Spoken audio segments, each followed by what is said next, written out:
Azalaï Hotel vous offre Eco Hebdo. Azalaï Hotel, l'Afrique vous accueille.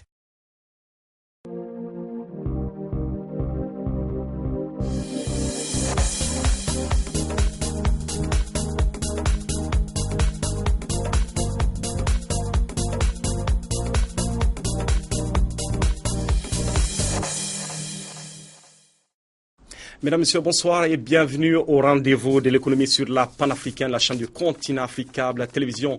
Cette semaine, nous allons revenir sur les festivités commémoratives des 20 ans de l'UEMOA et pour en parler sur ce plateau, nous avons comme invité le docteur Abou Dramane Coulibaly. Il est ancien chercheur et également coordinateur du CERPA. Le CERPA, c'est le Centre d'évaluation et des réformes des politiques publiques en Afrique. Avant de retrouver notre invité, je vais vous inviter à suivre le tour de l'actualité économique avec Ossouf Diagola. C'est le FMI qui le dit, la Chine est devenue cette année la première puissance économique du monde. D'après le FMI, la Chine enregistre une hausse de 24% contre 7,6% pour les États-Unis d'Amérique. Son PIB national devrait atteindre 16,48% du PIB mondial en 2014. Par conséquent, à la fin de l'année, la Chine damera le pion aux États-Unis en termes de PIB rapporté aux échanges de marché et au pouvoir d'achat nationaux. Cette précision apportée, les États-Unis restent encore premiers dans un certain nombre de domaines, notamment militaires. Où s'arrêtera la chute du prix du baril de pétrole, se demande Jeune Afrique qui consacre au sujet un dossier intitulé Panique sur la planète pétrole. Pour Jeune Afrique, le prix du cours de l'or noir est tombé à 4,35 $ le 15 octobre dernier, son plus bas niveau en 4 ans alors qu'il tournait encore autour de 110 $ début juillet. La dégringolade devrait se poursuivre si l'on sait que l'Agence internationale de l'énergie, AIE, a revu à la baisse ses prévisions de demande de brut en 2015. En cause, l'exploitation du gaz de schiste aux États-Unis, gros consommateur de pétrole.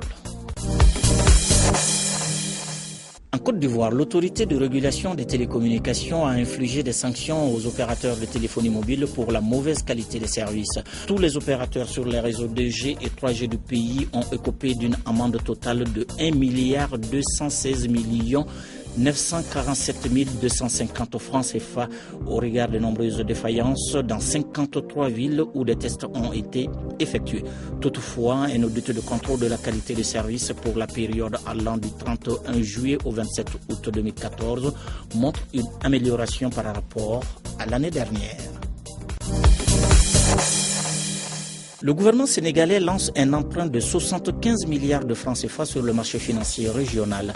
Il s'agit de mobilisation de fonds destinés au financement complémentaire prévu dans le budget 2014 et s'inscrivant à long terme dans les plans stratégiques triennaux et quinquennaux du plan Sénégal émergent. La structuration et le placement de cette opération ont été confiés au consortium formé entre SGI Impambix, Securities, CGF Bourse, BC Bourse et ActiBourse. Les analystes du marché jugent le taux proposé attractif, d'autant plus qu'il a été admis au guichet de refinancement de la BCEAO.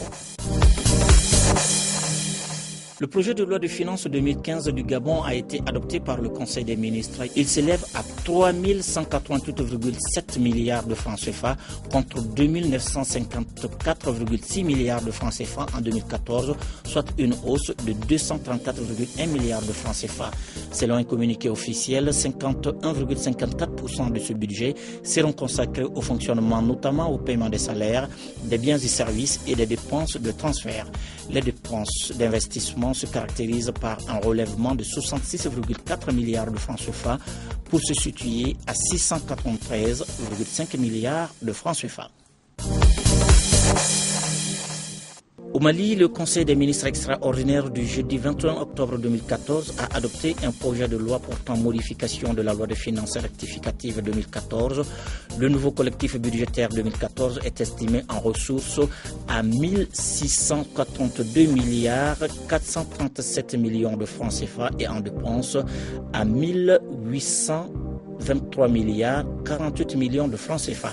Il dégage ainsi un déficit de 140 milliards 611 millions de francs CFA. Au cours de cette même session, le Conseil des ministres extraordinaire a aussi adopté un projet de loi portant loi de finances 2015 avec des recettes budgétaires de 1714 milliards 532 millions de francs CFA et les dépenses pour 1785 milliards 452 millions de francs CFA. Merci Youssouf Diagola pour ce tour d'horizon complet de l'actualité économique sur le continent africain. Je le disais dans le sommaire de cette émission économique, nous allons parler des 20 ans de l'UEMOA, les 20 ans qui ont été commémorés dans la capitale burkinabé Ouagadougou. Mais avant de retrouver notre invité pour discuter de tout cela, je vais vous inviter à suivre un élément que nous avons réalisé à l'issue de cette rencontre de Ouagadougou. Suivez.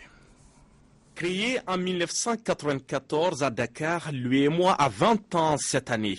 7 chefs d'État et de gouvernement ainsi que le président de l'Assemblée nationale bissau-guinéenne se sont retrouvés dans la capitale burkinabé Ouagadougou pour commémorer les 20 ans de l'Union économique et monétaire ouest-africaine.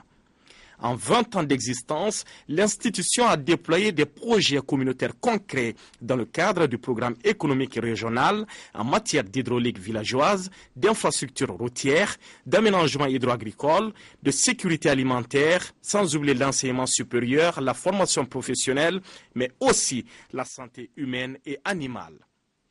À ce bilan élogieux s'ajoute également une monnaie stable avec un taux de croissance moyenne de 6%. En 20 années d'existence, l'UEMOA est à la phase de maturité, estime le président sénégalais Macky Sall. C'est un anniversaire exceptionnel qui a été fêté aujourd'hui à Ouagadougou.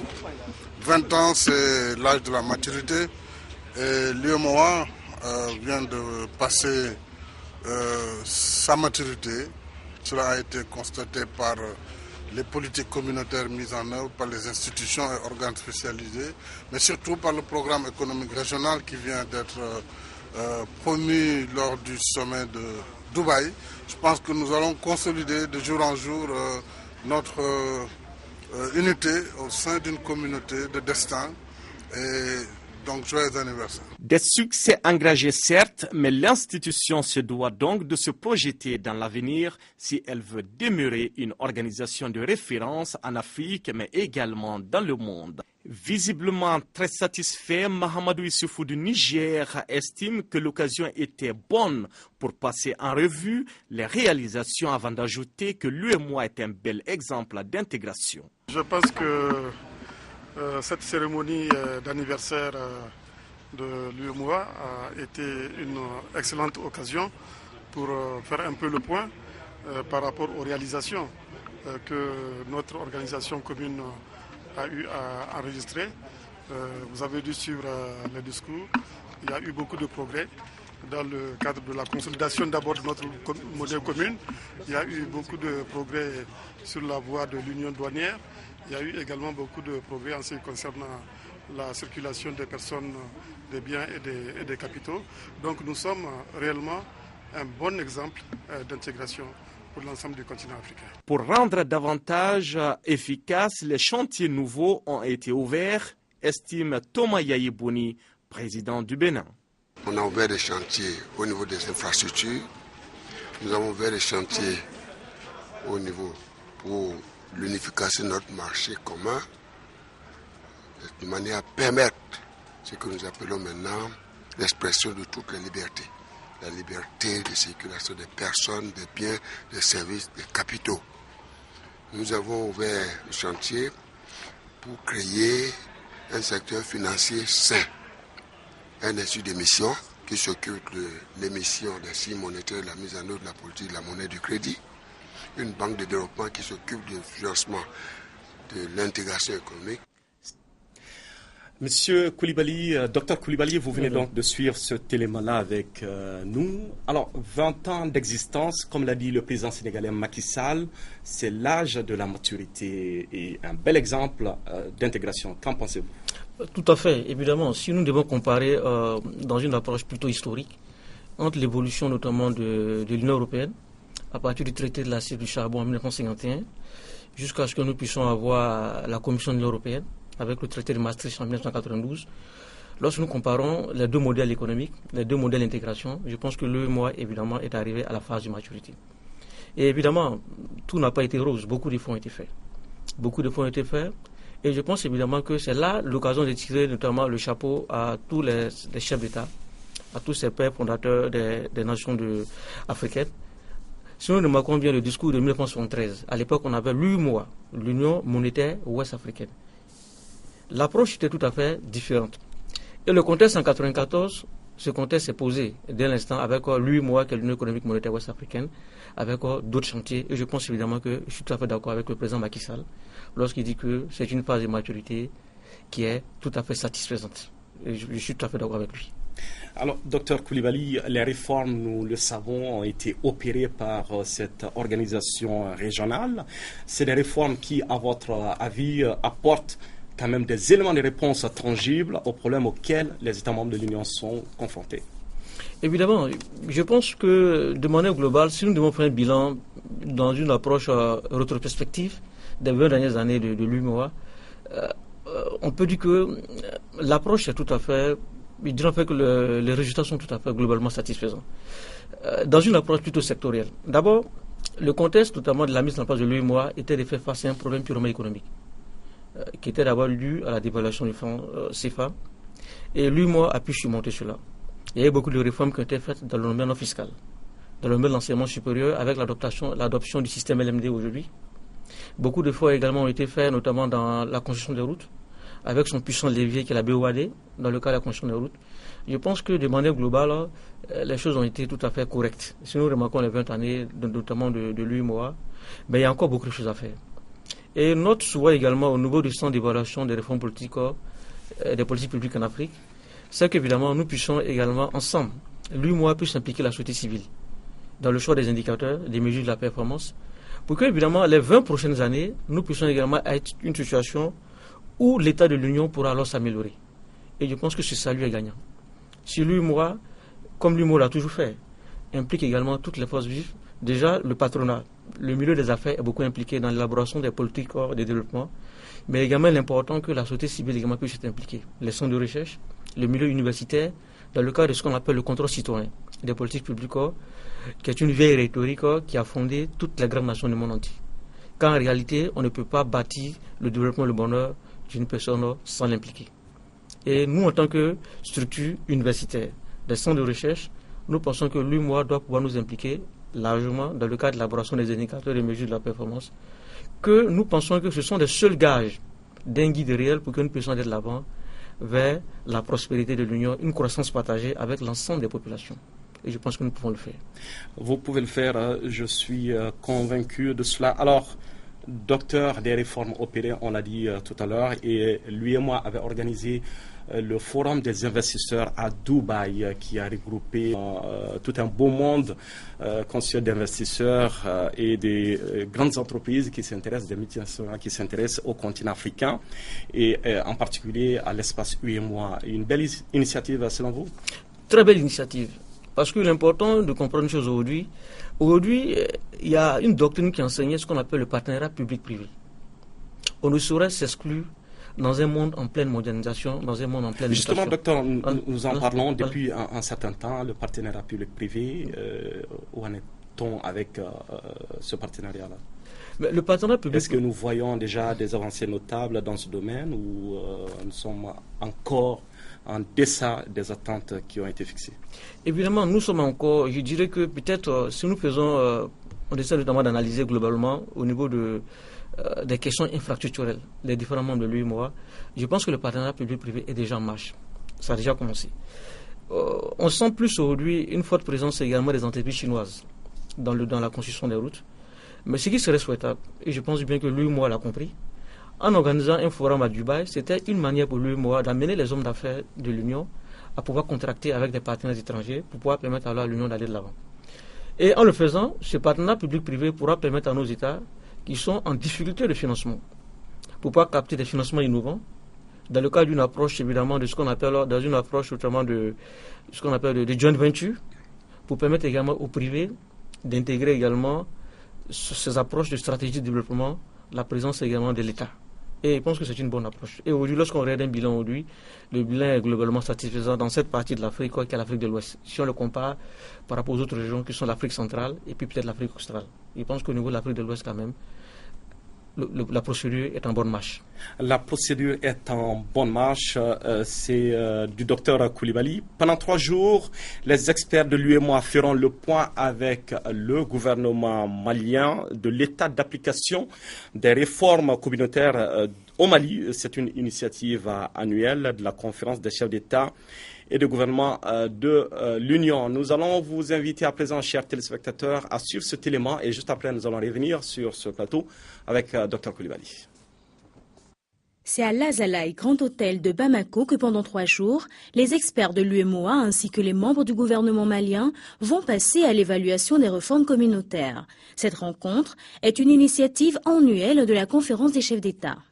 Après le constat fait dans la lenteur, dans la mise en œuvre des lenteurs des réformes communautaires dans les États membres, la conférence des chefs d'État a décidé que chaque année, il y ait une revue annuelle des réformes communautaires, voir quelles sont les difficultés de mise en œuvre des réformes qui ont été décidées au niveau communautaire et apporter les appuis nécessaires lorsque c'est nécessaire et éventuellement, en tout cas, donner une impulsion au niveau de chaque État pour que le processus d'intégration puisse être encore accéléré.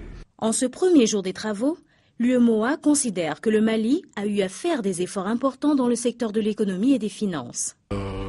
Sur les finances publiques, par exemple, et les efforts des autorités maliennes, notamment le ministère de l'économie et des finances, ces efforts ont été très, je dirais, importants, au point où le Mali fait partie, en matière de ces réformes-là, que nous appelons aussi les directives des finances publiques, le Mali fait partie du peloton de tête. Mais dans d'autres secteurs, comme celui du terrorisme et de blanchiment de capitaux, le Mali a encore besoin d'accompagnement.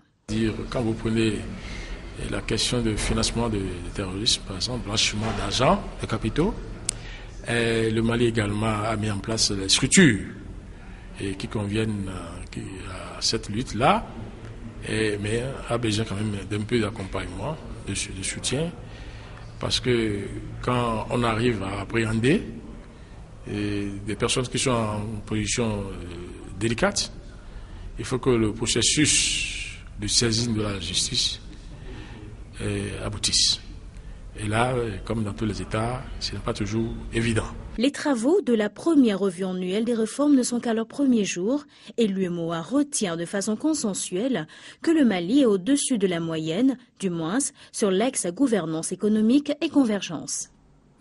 Merci Albertine Dossier, c'est donc là un reportage d'Africa Télévision. Docteur Coulibaly, il l'a dit tout à l'heure, le conseiller technique Bakayoko, les réformes connaissent une application plutôt lente. 44% seulement des réformes sectorielles ont été mises en œuvre par les États membres de l'Union. Qu'est-ce qui peut expliquer cette timidité, cette lenteur dans la mise en application des réformes?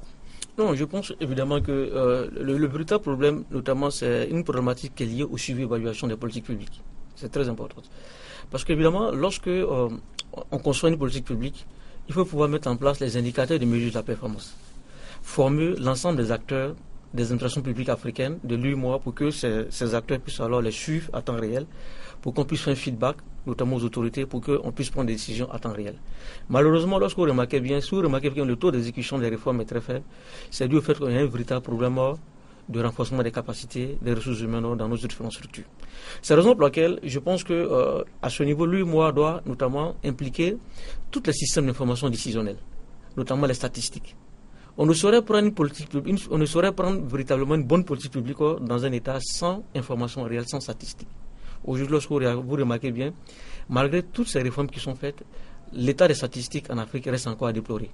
Donc il est évidemment important que nous puissions notamment aller de l'avant. C'est une bonne initiative. en faisant des revues annuelles du portefeuille des programmes et projets de l'Union.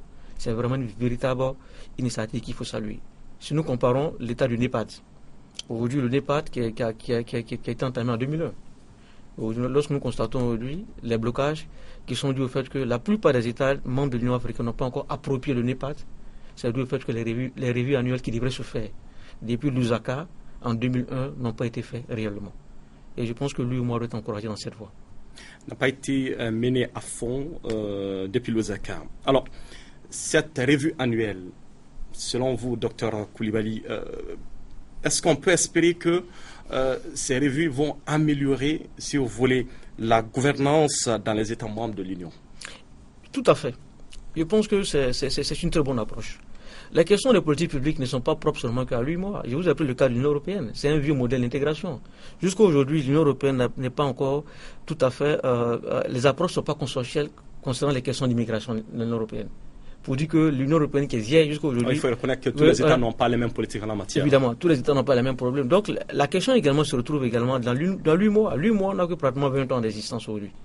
Donc aujourd'hui, je pense évidemment que toutes les réformes qui ont été engagées au plan communautaire, en impliquant les populations, la société civile, il n'y a pas de raison que ces réformes ne soient pas appliquées.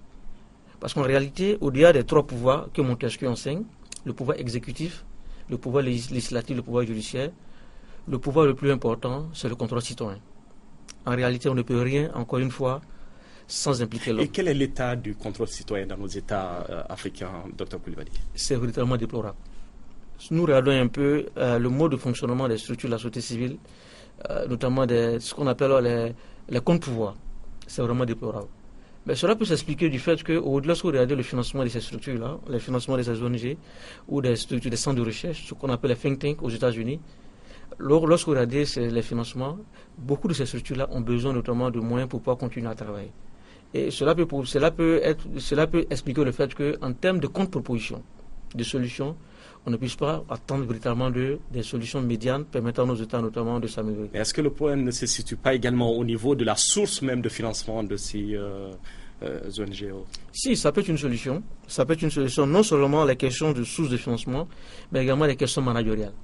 Dû également à la capacité des hommes qui dirigent ces structures-là.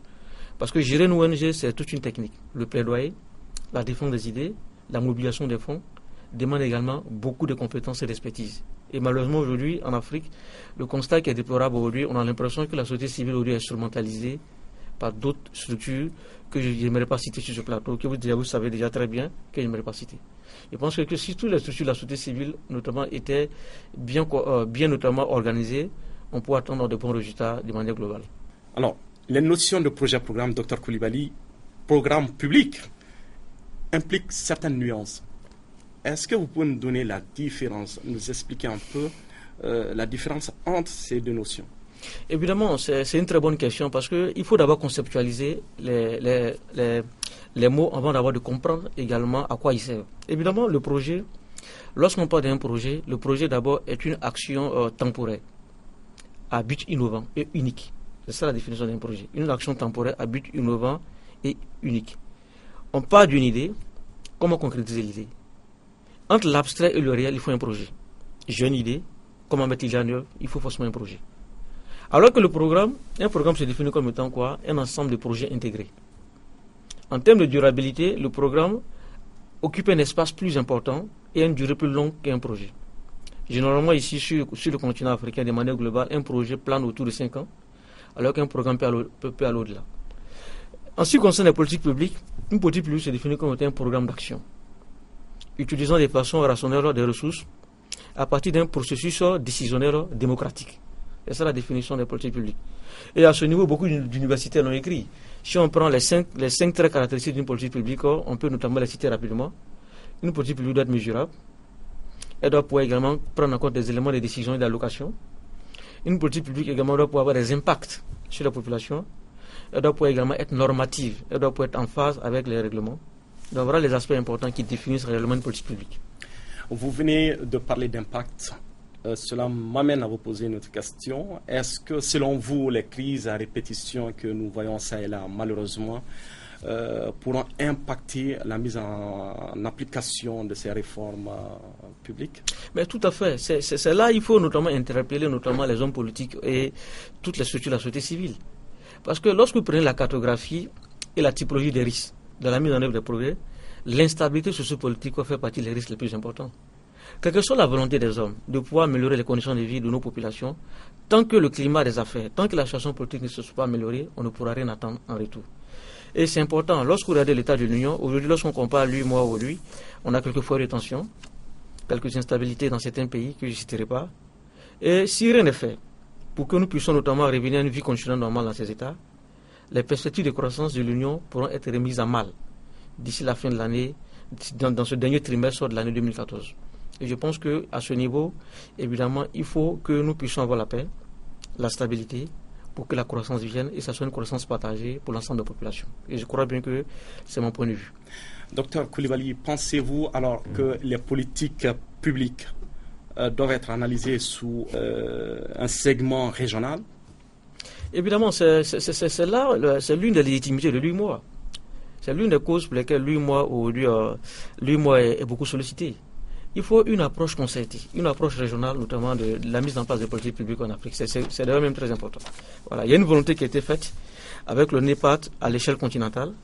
Mais lorsque nous comparons 2001-2014, ça fait 14 ans, 15 ans qu'aujourd'hui, le plan Oméga et la stratégie du millénium par rapport à l'homme africain qui avait été élaboré en 2001 avec certains chefs d'État, aujourd'hui, ces programmes n'ont pas été tout à fait exécutoires. Et c'est la raison pour laquelle en 2010, l'Union africaine a compris cela en transformant le secrétariat des études de NEPAD à une agence de coordination de planification. Donc il est important aujourd'hui, évidemment, que toutes les politiques publiques dans l'UMOA puissent être analysées de façon régionale. Et ça y va également de l'intérêt. Pour rejoindre un peu le fameux slogan de l'UMOA qui parle notamment d'une communauté de destin. Et je pense que c'est une réalité. Communauté de destin, la transition, elle est toute trouvée. Alors, docteur Aboudraman Coulibaly, en quelques mots, c'est quoi le CERPA? Bon, le CERPA, c'est d'abord, si nous reprenons le site rapidement, c'est le Centre d'évaluation des réformes des politiques publiques en Afrique. C'est un centre d'études prospectives. Nous travaillons sur toutes les questions liées à l'élaboration des politiques publiques, dans le suivi de l'évaluation des politiques publiques. On essaie notamment d'impliquer les indicateurs de performance, permettant à nos États notamment et les bailleurs de fonds de pouvoir mieux suivre les projets qu'ils financent, notamment sur le continent africain. Voilà globalement, c'est un centre qui a été élaboré par les universitaires et nous sommes à Bamako et nous avons une approche plutôt continentale dans notre démarche. Donc voilà un peu globalement si nous devons prendre le CERPA comme en tant que centre de réflexion. Merci docteur Aboudraman Coulibaly. Je rappelle que vous êtes enseignant, chercheur et coordinateur également du CERPA. Le CERPA, c'est le Centre d'évaluation et de réforme de politique publique en Afrique. Voilà, chers téléspectateurs, ce qu'il fallait retenir de ce énième numéro de EcoWeb. De tout le plaisir de vous présenter cette émission. Je vous donne rendez-vous la semaine prochaine pour d'autres actualités économiques.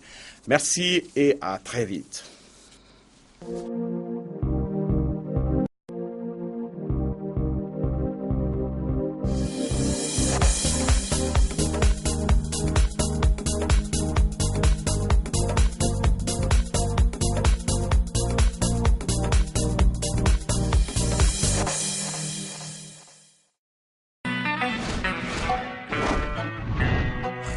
Azalaï Hotel vous a offert Eco Hebdo. Azalaï Hotel, l'Afrique vous accueille.